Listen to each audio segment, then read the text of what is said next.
আসসালামু আলাইকুম প্রিয় দর্শক, জানিয়ে দেব এখনকার গুরুত্বপূর্ণ টপ নিউজটি। পুরো নিউজটি উপস্থাপন করব আমি নিপা আক্তার শিমু। এবার বিস্তারিত খবর। ব্রিটিশ পার্লামেন্টের ক্ষমতাসীন লেবার পার্টির প্রভাবশালী এমপি টিউলিপ রিজওয়ানা সিদ্দিক দীর্ঘদিন ধরে দাবি করে আসছেন তিনি শুধু ব্রিটিশ নাগরিক, কিন্তু পাওয়া নথিতে দেখা যাচ্ছে তার নামে বাংলাদেশের জাতীয় পরিচয়পত্র রয়েছে। তিনি এখানকার ভোটার এবং বাংলাদেশের পাসপোর্টও করেছিলেন।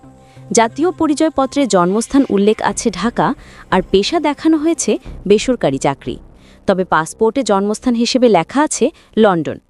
বাংলাদেশের নির্বাচন কমিশনের রেকর্ড অনুযায়ী টিউলিপের জন্য ২০০১ সালে প্রথম বাংলাদেশি পাসপোর্ট ইস্যু করা হয় লন্ডনে অবস্থিত বাংলাদেশ হাই কমিশনের মাধ্যমে।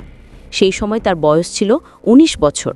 পরবর্তীতে ২০১১ সালে ঢাকায় তিনি নতুন পাসপোর্টের আবেদন করেন এবং দ্বিতীয় পাসপোর্ট পান।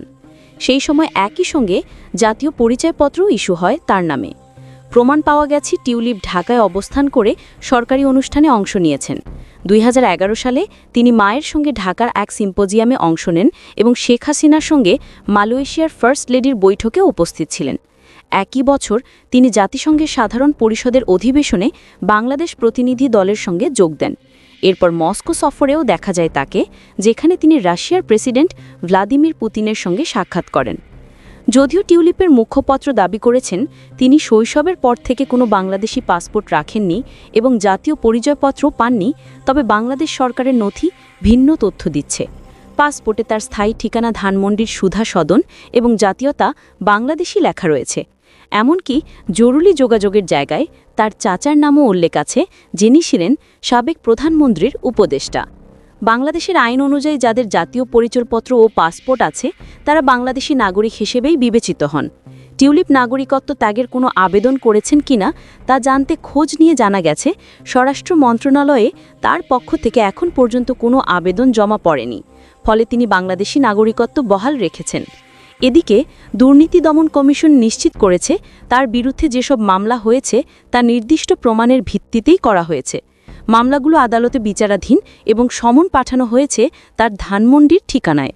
অন্যদিকে টিউলিপের আইনজীবীরা বলছেন এসব অভিযোগ রাজনৈতিক উদ্দেশ্য প্রণোদিত এবং ভিত্তিহীন। টিউলিপ সিদ্দিক দ্বৈত নাগরিকত্বের প্রশ্নে সরাসরি স্বীকার না করলেও নথিপত্রে তার নাম উঠে আসছে। বাংলাদেশ ও যুক্তরাজ্য উভয় দেশই দ্বৈত নাগরিকত্ব অনুমোদন করে, ফলে তিনি আইনগতভাবে দুই দেশের নাগরিক হতে পারেন। তবে এই নিয়ে বিতর্ক অব্যাহত রয়েছে।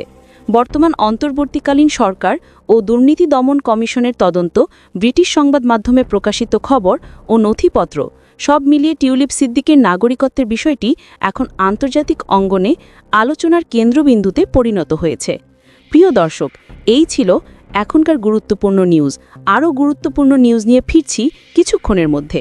নিউজগুলো সবার আগে দেখার জন্য এই চ্যানেলটি সাবস্ক্রাইব করতে ভুলবেন না। ধন্যবাদ।